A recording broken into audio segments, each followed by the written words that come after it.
ये क्या है कृष्णपाल जी यहाँ पर? यहाँ ब्रीडिंग हाउस है ये, मतलब जो पेरेंट स्टॉक रखते हैं यहाँ पे। पेरेंट स्टॉक रहते हैं, जो हमारे कड़कनाथ का जो मूल हमारा जो फार्म है, अगर कहे तो वो सब तो प्रोसेसिंग यूनिट और वो चीजें हैं जहाँ बच्चे रखे जाते हैं। ये मूल फार्म अगर इसको कहे तो क्या कोई गलत होगा? नहीं है, गलत नहीं, सही है। तो आइए दोस्तों, अब हम चलते हैं हमारे जो मेन जो शेड है उसके अंदर चलने वाले हैं। आइए।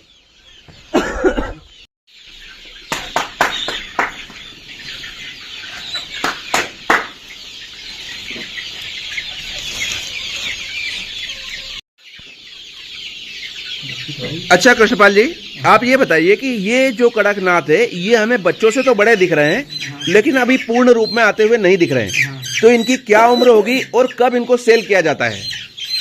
ये पूरे 4 महीने के होने के बाद इनको सेल किया जाता है।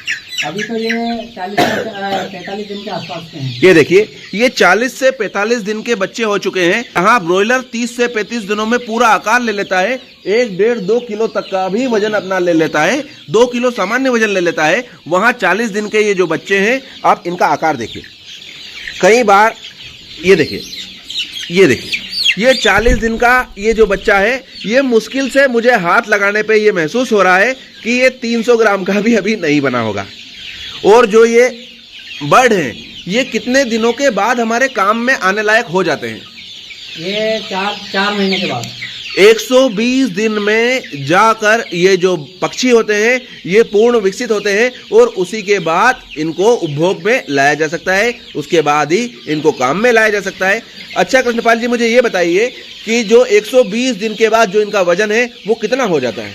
1.5 किलो के समथिंग। ये देखिए, जहां एक और ब्रॉयलर 30 से 35 दिनों में 2 किलो का वजन ले लेता है, इसको 120 दिन लगते हैं, उसमें भी 1 से 1.5 किलो का वजन लेता है। और यही कारण है कि जो कड़कनाथ जो मुर्गियां हैं ये इतनी महंगी है और इतनी पोषक तत्वों से भरपूर है, क्योंकि ये भरपूर समय ले रही है बढ़ने में। इनमें किसी प्रकार के जो एकदम से वजन बढ़ाने वाले एंटीबायोटिक्स है उनका प्रयोग नहीं किया जा रहा है, देसी पद्धति से पाला जा रहा है।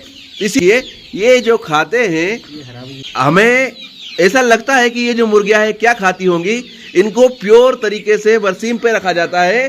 डॉक्टर साहब, ये जो बर्ड है इनको जो भोजन दिया जाता है वो किस प्रकार से दिया जाता है? अभी हम इनको लगभग 50% तो कहें अपन दाना जो हम यहाँ पर खुद बना रहे हैं, मक्का, सोयाबीन और ये सारी चीजें हमारे पास उपलब्ध है, उनसे बना रहे हैं, वो दिया जाता है। उसके बाद में इनको हरी घास जैसे नेपियर हो गई, बरसीम हो गई, और भी सब्जियां जो हम यहाँ पे उगाते हैं, तो सब्जियां भी हम इनको जैसे बैंगन हो गया, कभी लौकी गई, जो भी अवेलेबिलिटी होती है वो इनको दिया जाता है, उपलब्ध है। ये जो दाना है उसको ज्यादा चाव से खाते हैं, या जो हरी जो सब्जियां हैं या बरसीम है उसको ज्यादा चाव से खाते हैं? ये हरी बरसीम और नेपियर को बहुत, और जो सब्जी रहती है खेत में लगा रखी है अपन ने सब्जी। अच्छा, खेतों में सब्जी। ये देखिए, ये जो पक्षी है ये जो बड़ा हो रहा है, इसमें ये क्या क्या चीजें ले रहा है? ये ले रहा है मक्का, दूसरे प्रकार के विभिन्न दाने, और साथ में हरी सब्जियां, नेपियर ग्रास, उसके बाद बरसीम। इस प्रकार के भोजन को ग्रहण कर करके 120 दिन का समय लेकर ये बड़ा हो रहा है। और यही एक कारण है कि ये जो बर्ड है, ये जो पक्षी है, ये बेहद पौष्टिक होते हैं, पोषक तत्वों की इनमें भरमार होती है।